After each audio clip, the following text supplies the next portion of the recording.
with me, Tarun Nangia. Today, we are going to discuss litigation after Corona, observations and recommendations. And we have two of India's top arguing counsels in the studio to hear this today. And no, we'll do this again. Hello and welcome to Legally Speaking with me, Tarun Nangia. Today we are going to discuss litigation after Corona, observations and recommendations. And we have two of India's top arguing counsels joining us today. We also have the promoters or managing partners of two of India's top law firms in the litigation space joining us today. May I welcome eminent jurist Mukul Rohatgi, who has served as the Attorney General of India, who joins us. I have with me eminent jurist Dr. Abhishek Manu Singhvi, who is a senior advocate. He's a third-time sitting member of the Rajya Sabha, which is the equivalent of the House of Lords in United Kingdom. And we have with us Mr. Ryan Karanjawala. He's managing partner of Karanjawala and Company. And we have with us Mahesh Agarwal, managing partner of Agarwal Law Associates. And I can say this is for the first time.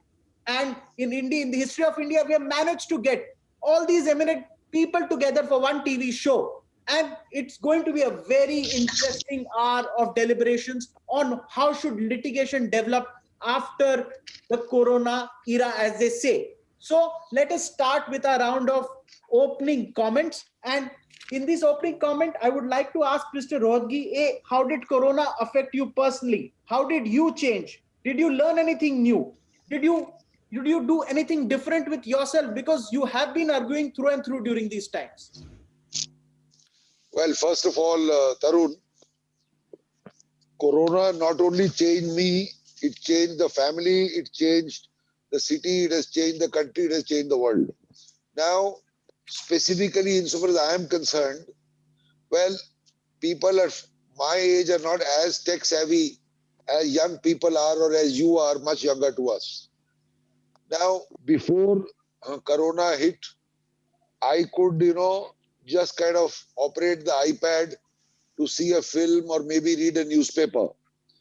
I did not possess a laptop. So the moment this happened, and sometime after about a month and a half, sometime in May when we were to start the VC hearings, I purchased a laptop. I learned rudimentary skills on the laptop with my help of my two sons and my daughters-in-law. And then I slowly started getting used to the laptop. And slowly, I could, operate the laptop, the iPad. Then I bought a tablet. I mean, I didn't buy, Mr. Agarwal sent me a Samsung tablet. Then I started using a folding Samsung phone, which is this one, because it works like a mini laptop. And slowly, after a couple of months, I can now operate on my own 4 different screens. And earlier we used to have glitches. If I was speaking on one, I would forget to mute the other one, and then your voice would carry to the other courtroom, and so on and so forth. So I've been able to do all that. That is how Corona has, taught me how to use these newfangled gimmicks. And I am in fact glad that I am not a computer illiterate, so to say. And now I am able to look at SCC online, search for cases, and I'm kind of trying to do whatever best I can. So in that way, I'm thankful to Corona because it gave me time to sit down. And, in this whirlwind of life, it was not possible to spend time to learn all this. So I'm learning all this. I'm happy in that sense. Okay. That's quite a bit of interesting comments that we heard in a sense of how you changed as a person, how you turned more tech savvy. Now, Dr. Singhvi has the distinction of somebody who think I would be the only lawyer in a sense to argue, even while he was diagnosed of Corona, he was arguing many cases. So to say, it was discussed in various parts of Delhi. At least I was mobile during times of Corona, that he was in a sense busy with some matters. That a lot of matters kept coming to him. So I want to know from you, sir, how was it for you? Uh, Corona has affected the whole world, and the simple example is what we are doing now. We haven't done this with you had it not been for Corona or so many other similar incidents. I think at the personal level, what it has taught many of us, including me, is the power of minimalism. Corona teaches you that ultimately, at the end of the day, with all this mad rat race, you need one good room, two or three good platforms, television, some headphones, your favorite music, and you can do everything virtually you want. I must have used 10 pairs of clothes in these 10 months if I wanted. Occasionally, I would wear very fancy clothes only to take them out. Otherwise, I could do well with just those 10 or 12 pairs of clothes. You had no perspiration, you had no dust, so you didn't even need to wash them that often or that frequently. You also realize that a lot of things you really need, you think you need, or you desperately need, are really completely superfluous. If you have those, there's a nice book called The Power of 30, which my daughter-in-law gave me much before Corona, which says how you can live your life with only 30 items. So I used to joke with her and laugh at her, but you realize that if not 30, you can do with 50. I think it's very important that Corona has not only made all of us aware of technology. I, for one, have been always called gizmo crazy, but not gizmo savvy. I have this great craze about gizmos. I keep getting the latest stuff, and a lot of junk gets disposed of. But you actually started using that gizmo collection you had. And I have not touched a laptop for about 10 years. I've been using an iPad for about 8 or 10 years. This time, although I had a laptop all along, I actually dusted it out and started using a laptop. So these are all things which you learn. I think it's important that a large part of this, because I think a large part of Corona is good teaching. A lot of it is bad. And of course, when you talk of life after Corona, you don't mean individually that you should get Corona, as I did, to experience Corona. Mine was a very mild case, but other members of my family had very severe cases. So I was able to manage with Corona. In fact, mine was a strange case that having got it on day one, I tested negative on day 19. And in the intervening 19 days, I didn't even have normal temperature. I had subnormal temperature with no other symptoms. But others may not be that lucky. So I don't think it's very advisable to flaunt your, energetic achievements during Corona. However, it is true that Corona is usually self-curing. Corona should not be taken lightly, and I think it's important, having heard some very sad cases in the recent past, you must attack it with vigor right in the beginning. Don't think that it's something to be laid back about, because Corona is a very intelligent disease, and it comes after you after day 7 to day 14, when you think everything is hunky-dory. Three interesting anecdotes about Dr. Singhvi. At his residence, when I was doing his video biography, I saw two interesting sound systems, a Marshall good speaker and a second Bose one, I think, both of which he uses to listen to music between meetings. Second, another interesting anecdote, he bought a Toyota Wellfire, which is a stretch van, pretty expensive, which I think was your acquisition during Corona. Talk about expensive car in front of the czar of expensive cars here. This is a very nice car compared to that. I still don't have a Wellfire. It's a good product. Third. We're insulting the word expensive. Anyway. It's only the second person. Mr. Salve told me he acquired an electric BMW, but that's for another day. That discussion is for another day. But we go to Mr. Karanjawala at this point. And Mr. Karanjawala, you run a law firm which is into litigation majorly. How did your business change during these times? First of all, how did it affect you personally? Because that's our first question, and then we can go ahead. Well, two things. I surprised everybody, including all my friends, because people who know me will tell you that I'm one of the most outgoing people in terms of going out for lunch, going out for dinner, or in normal times. Suddenly, because of Corona and because I haven't actually stepped out of my house since the 19th of March. I was just by myself and with my wife, and the kids once in a while come over.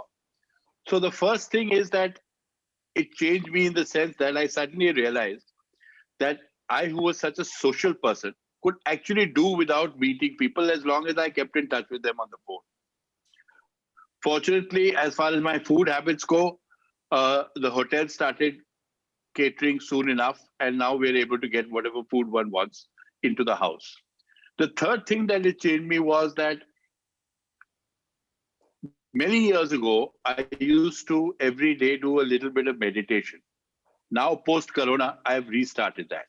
So that these are the three personal changes I find in myself, and I think surprisingly that sort of it has affected me in terms of psychologically much less than I thought it would or other people thought it would. So that's the first thing. As far as your second question is concerned, as a law firm, how did it affect you? In two ways. Obviously, every law firm is affected adversely because if the courts don't work, a litigation law firm can't really earn at full throttle. But nevertheless, I've said it before on your show, and I on some other show, and I did experience one thing, and I think Mahesh may have experienced it too. That I suddenly found, contrary to what I expected, that a lot of clients who had never come our way before suddenly started coming. And I kept wondering to myself, why is it happening like this? What is the reason for it? And ultimately, the only preliminary conclusion I could come to was that perhaps these are Corona are troubled times for clients. On the one hand, they are financially strapped. On the other hand, people who owe their money are not paying, or they owe people money who are claiming it. So everyone is under some kind of financial duress, some kind of financial stress. And I found that surprisingly, maybe they're coming to us more because in times of crisis, perhaps clients are looking for a safer hand, a more well-established name, a firm that they have heard of or feel a little more comfortable with. That's the experience I've had. Of course, work has dropped. Of course, we're not earning as much as we were. But then how can we when the courts are not at full throttle? That's fair bit of 2 points on your personal experience. I'll go to Mr. Mahesh Agarwal. Now, when I met you, you said that your mantra for life is work, work, work. Work is what excites you, and you give your 200%. So, for someone like you, how did Corona change things? Because suddenly, from work, work, work, you back to court, start working, and a few digital hearings isn't what can carry a litigation walk from through these times. I think the most important thing that has happened is that this time has given you a very significant importance for the family. Okay. Right from the time I left my law college, I have been working like 365 days. Only time I spent with my family was when I went for a holiday. There was no lunch, no dinner, nothing. Now during this time, it's been a blessing that my family is here. We have lunch together, whatever happens every day. We have dinner together. We go for morning walks. So importance of the family, importance of being together has been a blessing, which I think would not have happened but for this situation. If the things were normal, we would have been running around like a crazy guy all the time, going after work. Now, at the same time, what has happened is with time for the family, the work is also going on as usual. It is more organized, more planned. We have our hearings which are planned. We have meetings which are planned. Everything is planned very well. So I think in terms of time management, it has given a good balance to be with the family, which you missed in last 25 years, and also work. So that is on the personal front. In terms of work, as Mr. Karanjawala mentioned, there has definitely been a bit of a drop in work, but with our old relationships, with our the confidence which the clients have with us, and more importantly, there has been a significant advantage with the firms who have establishment, who are technologically correct, that people would prefer to come to us because they know that we'll be able to handle a situation. Like things have changed substantially. Earlier, you used to have a clerk, you used to go to the court, do the filing. Now we have to organize the papers, get it filed on the net. We have to have organize hearings on the net, meetings, everything. So basically, we have to be very, very strong technologically. So that has given a distinct advantage to firms which are organized. Okay. So while the work I has agree with gone down a Mahesh. bit, but we are still fine. Okay. So basically, I agree with Mahesh. okay. That's okay. exactly what I find myself. That the firms have got the advantage of Corona vis-a-vis the individual lawyer in terms of perhaps attracting clients. Isn't that what you feel, Mahesh? Absolutely. Okay. Correct. Now I'll go to Mr. Mukul Rohatgi. Mr. Rohatgi, assuming tomorrow the technology of VC is 5G, which is seamless, and I have seen many documentaries during the Corona times wherein which a half dining table or a half office is made in your residence, and your colleague has the other half in the same of, so that, and there is a live screen which is the size of the whole room, so that you actually feel you're sitting with someone. You might actually want to touch the person. So you'll have that real world feeling. If that changes, are you comfortable doing all these high stakes matters that you do on the digital platform? Is it that simple, or what has been your experience? Don't forget that for the last 40 years, we have been arguing in a physical court. That is going from office to a courtroom, meeting people, arguing in a courtroom, seeing the reactions of the bench, the reaction of the other side. It is all happening simultaneously in a real world. Now suddenly that is effaced and changed, as you said, currently into a small table where we are doing a case on Zoom or WebEx or Jitsi. Certainly this experience is nowhere near the experience in a courtroom, where what you would call courtcraft also plays a role, while in video there's not much of courtcraft involved, because the distances between you and the judge and the bench is so much that sometimes you can't even see a reaction, sometimes you can't hear properly, sometimes you can't see properly and all that. But you said about 5G, and I'm not very sanguine about 5G, because the last 1 month I found that the 4G is equally horrible. Calls are dropping all the time, you can't connect. I don't know how 5G will be. But if 5G promises to give an exhilarating experience, then certainly it will be much better, much better. But if you ask me, for me, the bottom line is going back to a physical court. The buzz and electricity which is generated in a court, or the heat of the arguments, is felt only in a court and cannot be felt on a VC hearing. But if it is not possible to go back to physical hearing, then obviously the more you tune up your systems, the better they become. Then we'll be nearer and nearer to physical hearing. For example, I mean, we are used to arguing while standing. Yes. We're not used to arguing a matter when we are sitting.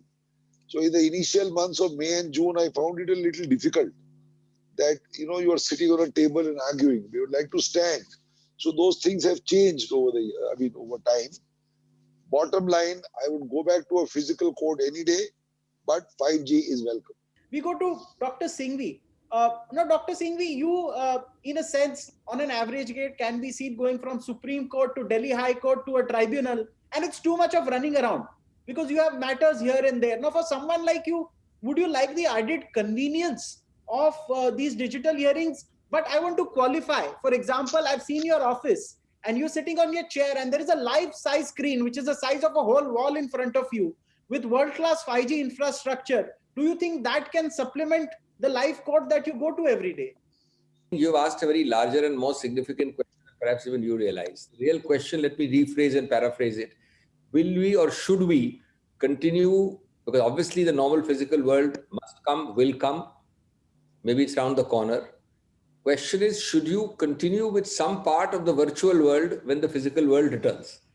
And that's a very much larger and important question. Now, I think the jury is out. See, number one, we are all litigators, and Mukul and me are more litigators in the sense that we have to stand up in court and fight as a litigator every day.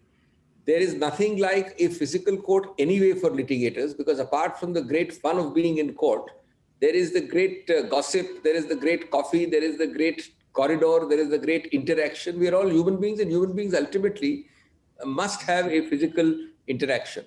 So I think that's a no-brainer that we will all look forward to, and ultimately we have to be in the physical world. But the real question is, why not some kind of a fractional parallel virtual world when the real world is fully reborn?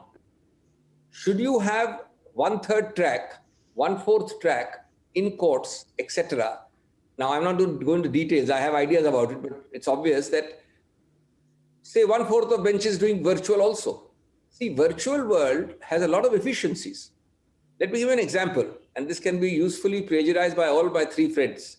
Suppose we come back to the physical world. Why should we be not having 80% of our conferences as we are having this program now? Absolutely. Yeah. Why the hell should I waste a big, large room, which is filled with revolving clients, 10, 20, 30, not enough space to sit, people breathing down your neck? To the extent there'll be some 10, 20, 30% clients who must want to come. Clients means advocates and other people with them. Yes, of course, they have a right to come. But suppose you were to even do one physical, then 3 virtual conferences followed by 1 physical. Imagine how much more cleaner and efficient your office is. That's as far as the outside court is concerned. Secondly, there are lots of advantages for people. Of course, it will have to be seen it is non-discriminatory, non-biased, non-hurtful to certain sections. But there's a lot to be said to create a system. It has to be a systemized system that several courts continue with virtual on 2 or 3 tracks. And I think that is something we must pay attention to.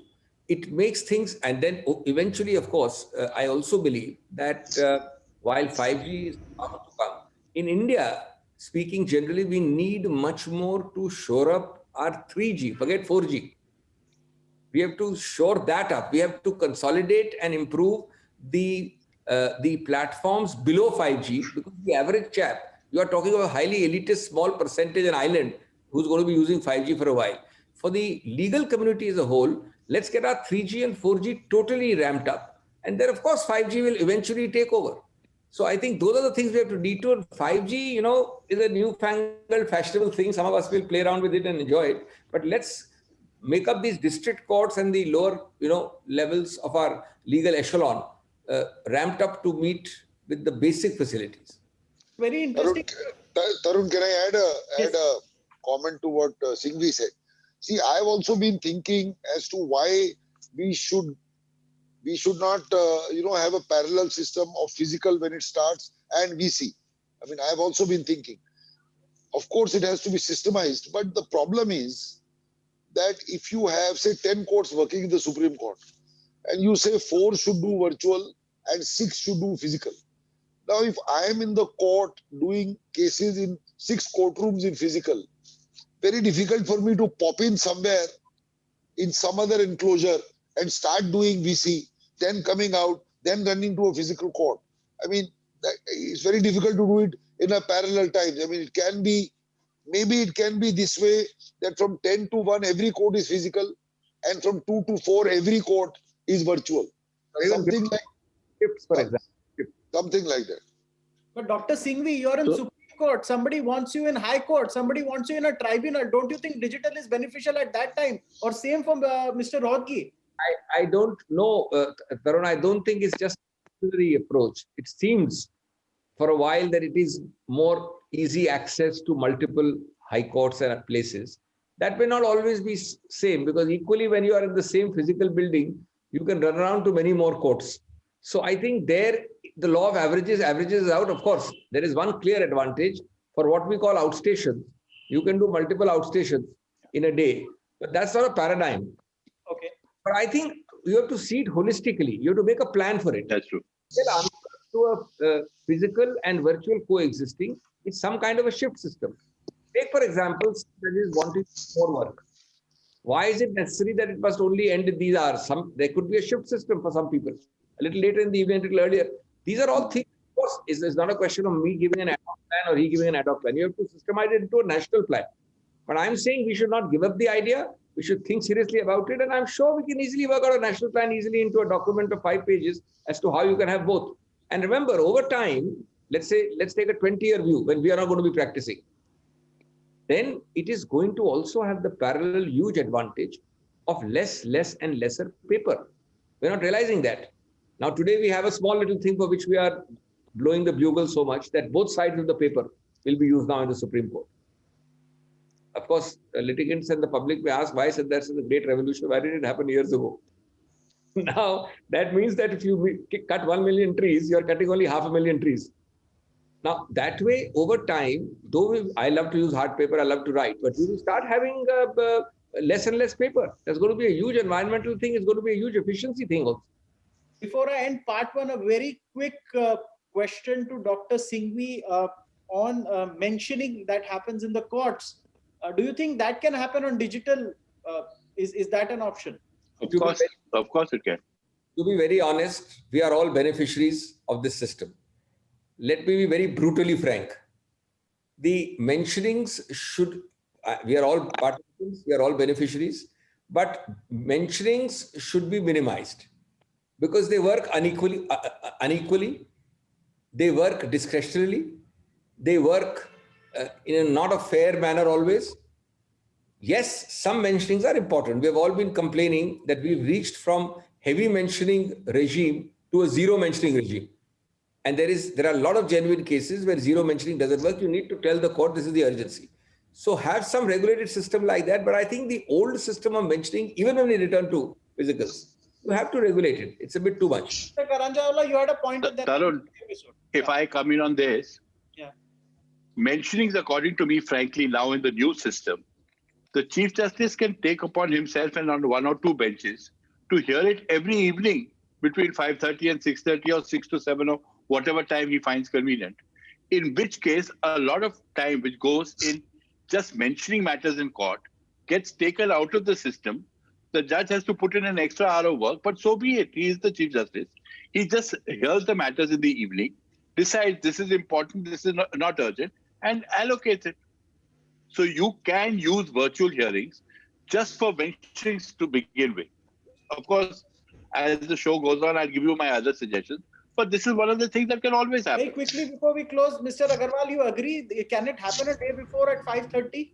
No, I certainly think that mentioning is very critical. It is a must. Yes, it There is. are many matters which require urgent hearing, immediate hearing in a day or two. Apart from hearing, there are many other things which are required to be done during mentioning. And currently, for last 6 months, there is no system at all. So there could be at the end of the day or beginning of the day for 10 minutes, at any given designated time, some limited mentionings with prior intimation can be done. It's only a question of working out a mechanism. And Tarun, can I come in? Yes. Before we end, 30 seconds. Yeah, just 1 minute. See, mentioning is a must.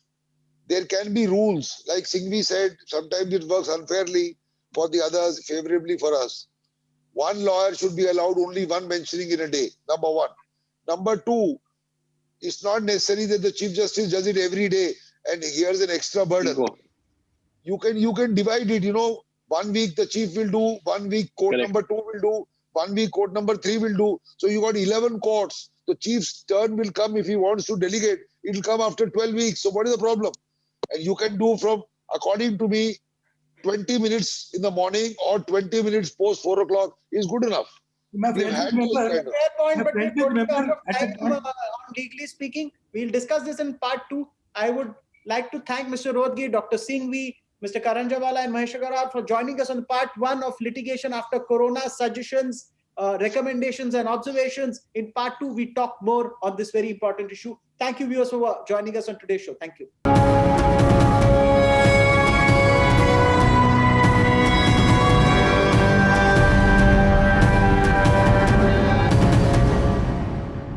For more such videos, subscribe to the NewsX YouTube channel, hit the bell icon.